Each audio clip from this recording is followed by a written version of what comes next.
In this video, we're going to talk about the great debate on whose responsibility it is to protect the strategists, aka the healers on your team in Marvel Rivals.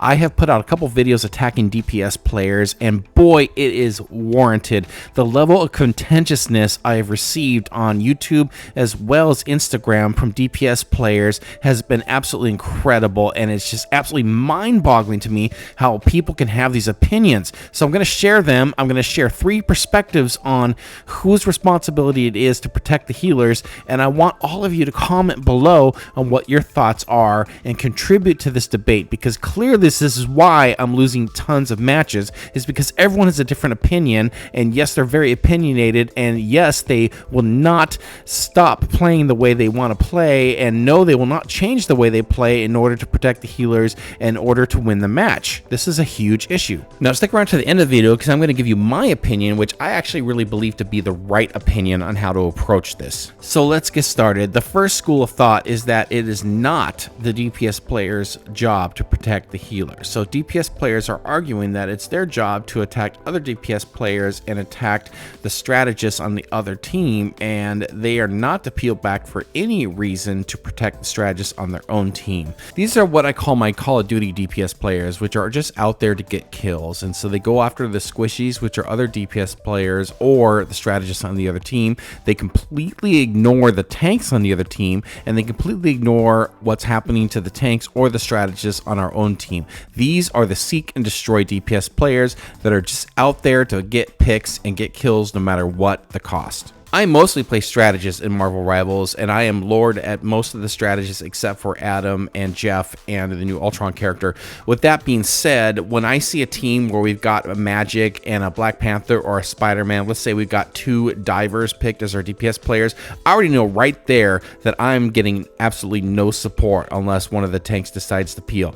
I absolutely know that these DPS players are not going to protect me. In other words, Spider-Man or Black Panther or Magic or even someone who likes to play Iron Fist, they're not going to be there to protect me when Hulk or Thor or Venom or Captain America or Magic appears and starts destroying me and the other strategists in the back line. They are not going to be there to help me. So I had to prepare for that match emotionally and mentally, knowing that, hey, I'm not going to get that support. And so I mostly will choose Loki or someone that can fight off divers a little bit better, but it's just the fact is that I hate facing the fact that I'm not going to get support. How do you feel about this as a strategist particularly? Do you like going into a match knowing that no one has your back and that the enemy team is just going to have their way with you no matter what happens in that match? That is not a good feeling. That's awful. And this is why many people don't like to play strategists, is because they don't get any help. They don't get any teamwork. This game is about teamwork, and you DPS players who refuse to cover the backline, I see your reasons. I see that what you want to do,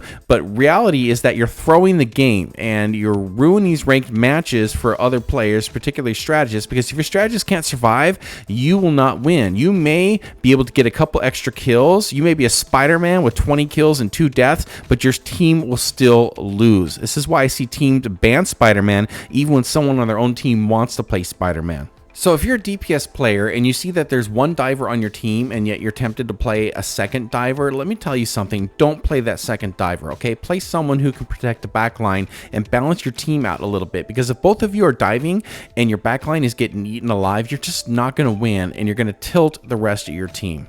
So if you're Black Panther or Spider-Man or Magic and you decide, you know what, I want to protect my team, I think some good choices are Punisher, Wanda, Namor, or even Squirrel Girl. And as a radical use of Iron Fist, I personally use Iron Fist as a backline defense, because I pray that there's going to be a Thor or a Captain America diving my backline, and as Iron Fist, I will absolutely demolish them and make them switch. So you DPS players need to have a change of mindset, and I really think you should reconsider defending your backline, because the philosophy of I'm DPS and I'm only going to attack the healers and the other team, it's clearly not working most of the time. There's only certain matches where it's going to work. It's not working most of the time.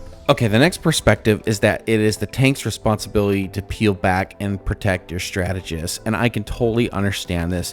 I play Emma and I play Penny. I'm a Lord and Penny, and I'll soon be a Lord and Emma, and my personal philosophy as someone who plays strategist most of the time is I do not want my strategist to get hurt, right? I don't want them to be killed, and so Emma is probably the most amazing tank that can peel back and use her diamond form ability to pummel players like Thor and Captain America and Iron Fist and Venom who will dare come into your backline.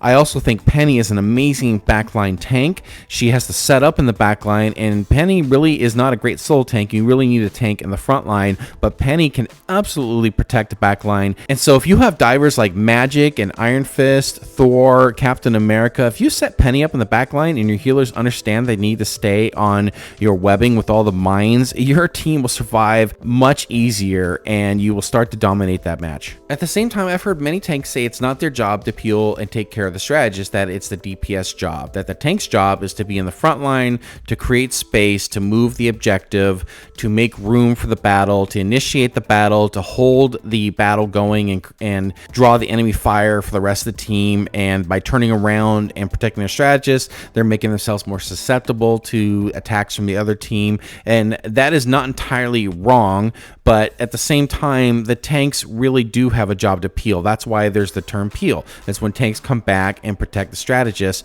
in this type of game. This is why it's important for you as a player to be able to identify what strategy the enemy team is using. If they're pokers, that means they're not diving. If they're brawlers, they're not going to usually dive unless they're going to brawl in the back. But if they're not going into your backline, then yeah, you will not have to peel and protect your supports. You will need to be on the front line. But you need to be able to understand that concept of this game if you're going to be effective at tank or DPS at this point. All right, so here's the third contentious philosophy I'm hearing from mostly DPS players and some tanks, is that it is the responsibility of the strategist to protect each other and themselves, and that no one is going to go back and peel for them. That means that no matter what happens in the match, you're not going to pay attention to what's happening in your backline, and hopefully you're just going to get healed and be able to win your battles. I think if you have really good strategists, this is really not necessarily a big issue. If your strategist can hold off one diver like Black Panther or even Iron Fist, then yes, your team's going to probably be okay. Just be aware if there's a delay in your healing, it's because your strategists are fighting a battle in the back, and they may win that battle, but that's still maybe 5 to 10 seconds of healing that you're not getting, and that can make all the difference on you winning that particular battle or not.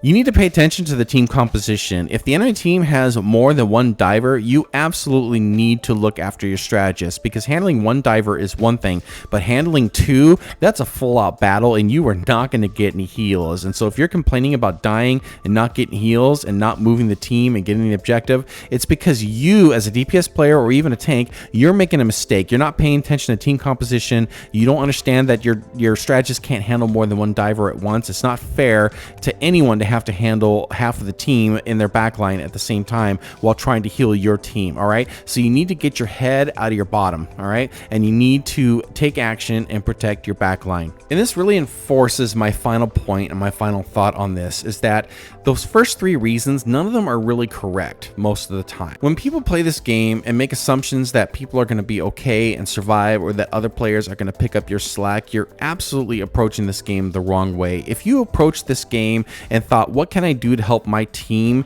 What can I do to protect my healers? What can I do to make sure that my team wins the battle? I guarantee you would win a lot more matches. You need to stop being selfish. You need to stop going into this game and thinking, what can I get for myself? What can I perform? What are my stats? What can I do to build my stats? No, you need to think about, what can I do to make sure that the healers stay alive and so that my team wins? And it doesn't hurt you too much to boost your sensitivity so that you can actually take a look back and see what's going on, or at least look at what the team composition is. Always know what players you're up against. Always know what the team strategy is. Always identify what the strategy is. Always switch characters to counter what the strategy is. If you do these things, you will win matches. You need to stop being stubborn and inflexible, thinking that the one character you pick is going to be the best player for that team composition, and being a one-trick pony. Stop it. Just think about this. If all of you erred on the side of, I'm going to protect the healers, and all of a sudden a Venom or someone shows up in the back line for healers, and all of you turn turn around and peel at the same time, you punish whoever's diving your team,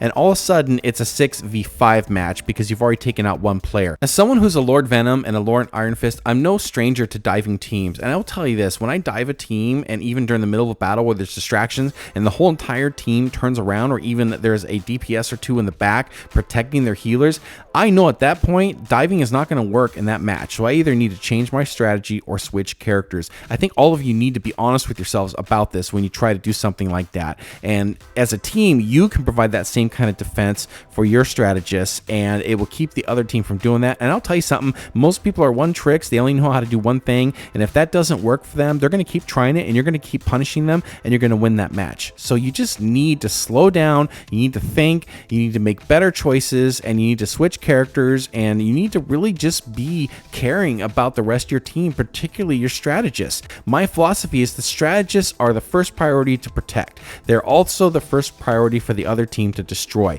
You need to approach each match that way. If your strategists are okay, then yes, you can proceed to take more risks in the battles and the matches and possibly win the match that way. But you're not going to know until you make sure that you pass that check first. I'd like to hear your thoughts about this video. I'd like to see where your philosophy stands. If you disagree with me, I'd love to hear it in the comments if you want to challenge me on this. And thank you so much for watching this. I'm 8-Bit the Cool Dad. Please subscribe for more emotional rants and takes on Marvel Rivals. Thank you.